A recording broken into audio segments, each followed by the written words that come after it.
Guilherme Castelli a toujours cru que les chiffres ne mentèrent pas. Les tableurs, les rapports, les contrats et les expertises lui ont toujours paru plus fiables que les émotions. C'est ainsi qu'il a bâti son empire. C'est ainsi qu'il a gouverné chaque décision de sa vie, y compris les personnels. À 39 ans, propriétaire de sociétés de construction qui redessinaient des quartiers entiers, il se félicitait de n'avoir jamais été surpris par quoi que ce soit. Jusqu'à ce qu'Isabella entre dans sa vie et bouleverse silencieusement tout ce qu'il croyait maîtriser. Isabella n'était pas femme de ménage quand il l'a connue. Elle l'est devenue ensuite.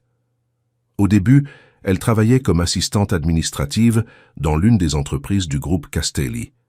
Intelligente, discrète, organisée, elle a attiré l'attention de Guilherme non par sa beauté, mais par le calme ferme avec lequel elle résolvait les problèmes. Quand ils sont tombés amoureux et se sont mariés, elle a quitté son emploi pour accompagner le rythme intense de son mari, s'occupant de la maison, de la logistique du manoir, de la vie qu'il avait à peine le temps d'observer.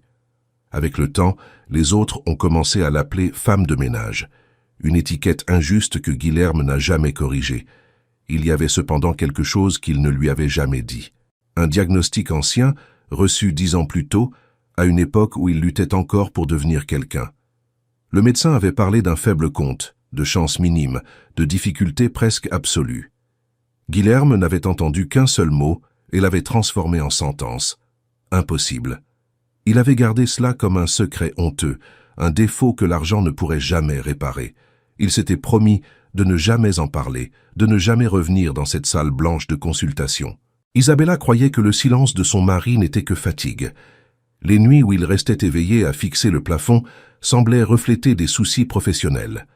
Elle l'aimait sans réserve et croyait que, ensemble, ils construiraient une famille le moment venu. Quand le retard est arrivé, suivi du test positif, son cœur s'est rempli d'une joie presque effrayée. Elle a attendu le moment idéal pour l'annoncer, imaginant des larmes, des étreintes, une surprise heureuse. La réaction de Guilherme fut tout sauf cela. Quand Isabella a annoncé sa grossesse, il a senti le sol se dérober sous ses pieds. La logique qu'il avait toujours soutenue est entrée en collision avec la réalité. Au lieu de poser des questions, au lieu de respirer, il a accusé. Les mots sont sortis durs, tranchants, irréversibles. Il a dit que c'était impossible, que les examens ne mentaient pas, qu'il avait été trompé. Isabella a essayé d'expliquer, d'effleurer, de supplier pour une consultation ensemble. Mais Guilherme avait déjà décidé. L'orgueil a parlé plus fort que l'amour. Cette même nuit, il l'a chassé. Isabella a quitté le manoir avec une petite valise, le cœur brisé et une vie qui grandissait en elle. Elle n'a demandé ni argent, ni explication, ni pardon pour quelque chose qu'elle n'avait pas fait. Elle s'est installée dans une chambre simple, a commencé à travailler comme femme de ménage dans des magasins et des bureaux, cachant ses larmes dans les toilettes et son ventre rond sous des vêtements amples. Elle parlait à son bébé tous les soirs, lui promettant protection, amour et que même sans son père, il serait heureux. Pendant ce temps, Guilherme sombrait. Il essayait de se convaincre qu'il avait bien fait. Il se répétait que les chiffres ne se trompaient pas, que les diagnostics étaient définitifs, qu'il ne pouvait pas être père. Pourtant, quelque chose le rongeait. L'absence d'Isabella rendait le manoir trop silencieux. Aucun contrat signé ne lui apportait satisfaction. Le verre d'alcool était devenu une compagnie constante. Malgré tout, il refusait de la chercher. Le temps a passé, cruel et rapide. Isabella a affronté les consultations seule, les examens seule, les nuits de peur seule. Quand elle sentait le bébé bouger, elle mêlait joie et tristesse. Elle savait que cet enfant méritait plus, mais elle ne se permettrait pas de revenir en rampant. Sa dignité était tout ce qui lui restait. Ce fut Fernanda, la sœur de Guilherme, qui remarqua que quelque chose n'allait pas. Toujours proche d'Isabella, elle s'étonna de sa disparition soudaine. En découvrant la vérité, elle eut honte de son frère. Elle enquêta, insista, chercha des réponses là où Guilherme n'avait jamais voulu revenir. Elle retrouva l'ancien médecin, désormais retraité, et entendit ce que Guilherme n'avait jamais écouté jusqu'au bout. Ce n'était pas une infertilité absolue, c'était une difficulté extrême, mais pas une impossibilité. Quand Fernanda confronta Guilherme, il réagit par le déni. Il dit qu'il était trop tard, qu'Isabella avait déjà tourné la page, qu'il ne voulait pas être humilié à nouveau. Fernanda ne discuta pas. Elle attendit simplement le bon moment. Ce moment arriva par une nuit pluvieuse, quand le téléphone sonna, sans discontinuer. Isabella était aux urgences. Travail d'accouchement compliqué. Seule. Fernanda entra dans le bureau de son frère sans demander la permission et prononça seulement une phrase « Si tu n'y vas pas maintenant, tu ne pourras plus jamais te regarder dans une glace. » Guilherme conduisit en silence. À l'hôpital, l'odeur d'antiseptique se mêlait à la peur. Quand il entra dans la salle d'urgence et vit Isabella pâle, en sueur, luttant pour mettre le bébé au monde, quelque chose se brisa en lui. Il n'y eut pas le temps pour des excuses. Une infirmière plaça le nouveau-né dans ses bras par erreur, pensant qu'il n'était qu'un accompagnant. C'est là que Guilherme vit. La petite marque sur le front du bébé, identique à la sienne, impossible à ignorer. Le monde s'arrêta.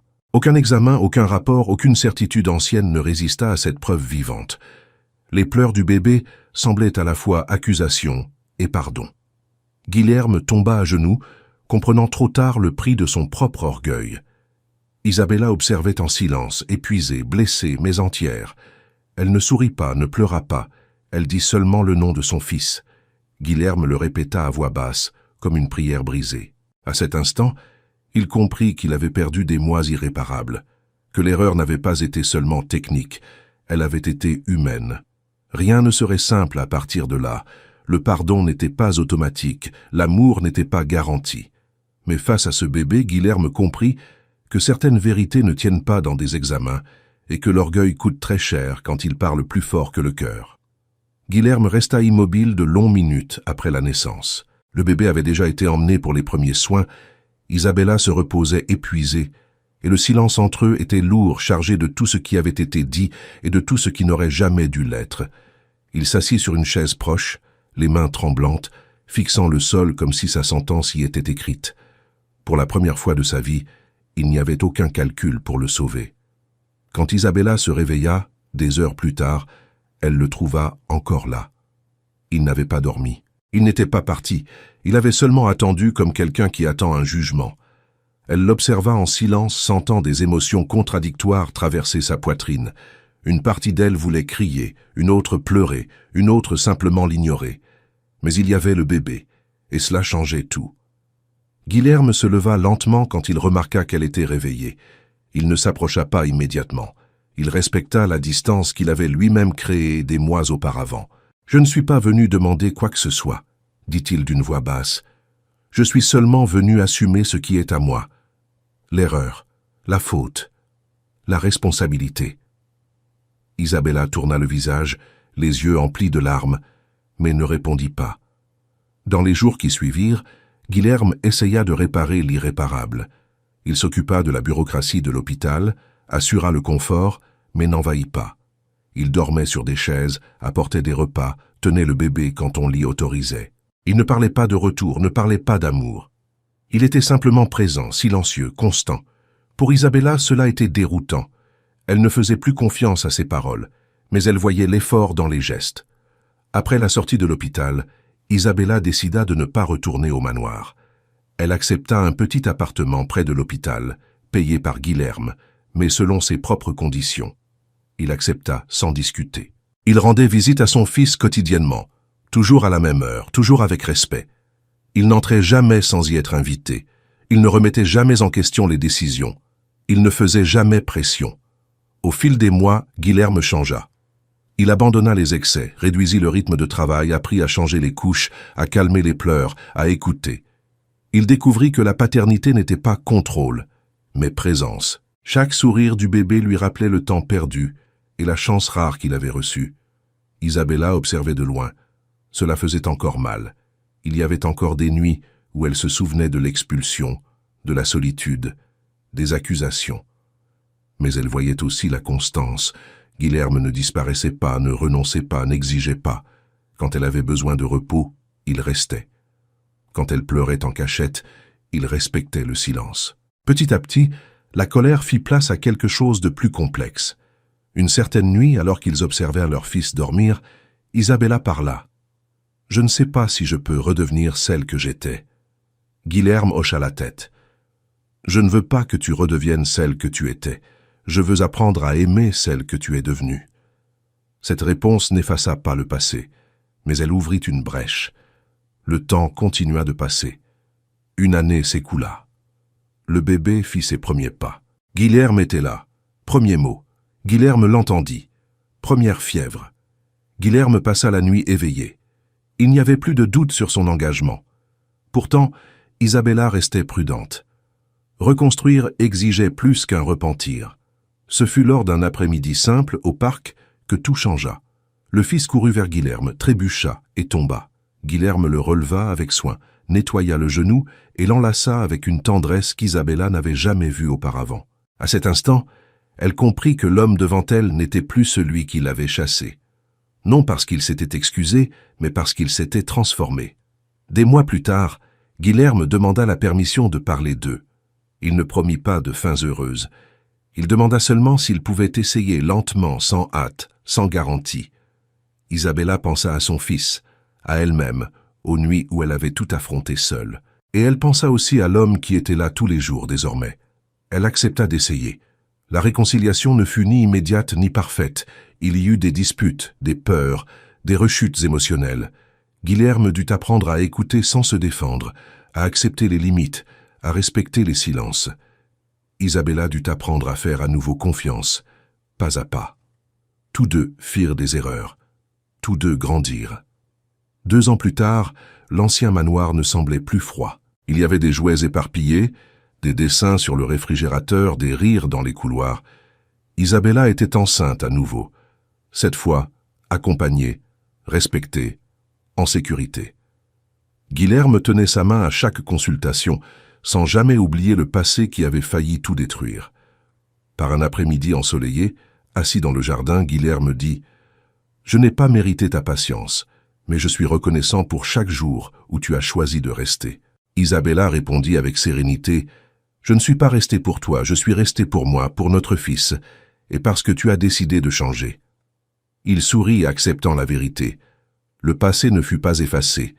Il devint partie de l'histoire.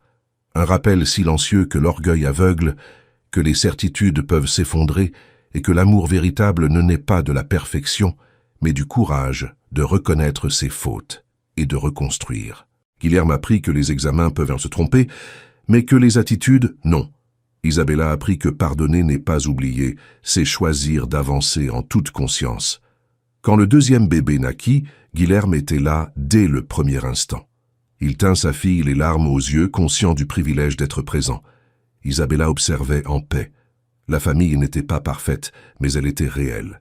Et dans cette réalité imparfaite, ils trouvèrent quelque chose de plus fort qu'aucun diagnostic. Responsabilité, changement et amour reconstruit. Le temps enseigna à Guilherme que les certitudes absolues cachent de profondes fragilités. Il enseigna à Isabella que la force n'est pas durcir, mais rester fidèle à soi-même. Ensemble, ils apprirent que l'amour n'est pas l'absence d'erreur, mais l'engagement à réparer. Le passé laissa des marques, mais ne définit pas l'avenir. Dans ce foyer reconstruit, chaque rire de l'enfant rappelait le prix de l'orgueil et la valeur de l'humilité. Car certaines vérités ne naissent pas dans des examens, mais dans le regard. Et certaines familles ne se forment pas par la perfection, mais par le courage de recommencer quand tout semble perdu.